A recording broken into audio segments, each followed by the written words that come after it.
தேர்தல் விதிகளை மீறியதாக வேலூர் திமுக மேயர் சுஜாதாவின் கார் பறிமுதல் செய்யப்பட்டு அவரின் ஓட்டுநர் மீது போலீசார் 2 பிரிவுகளின் கீழ் வழக்கு பதிவு செய்தனர்.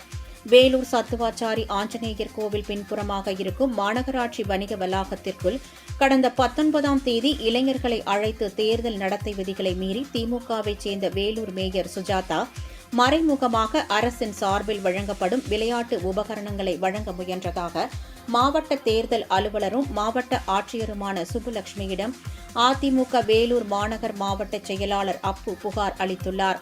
இதனை அடுத்து வணிக வளாகத்திலிருந்து வெளியே வந்த மேயரின் காரை அங்கு பணியிலிருந்த தேர்தல் நிலை கண்காணிப்பு குழுவினர் நிறுத்தி விசாரணை நடத்த முயன்றபோது விசாரணைக்கு ஒத்துழைக்காமல் மேயர் சுஜாதாவின் ஓட்டுநர் காரை வேகமாக இயக்கி சென்றிருக்கிறார். தொடர்ந்து தேர்தல் நிலை கண்காணிப்பு குழுவில் இடம்பெற்றிருந்த வேளாண் கண்காணிப்பாளர் சதீஷ் வேலன் என்பவர் சத்துவாச்சாரி காவல் நிலையம் சென்று புகார் அளித்தார்.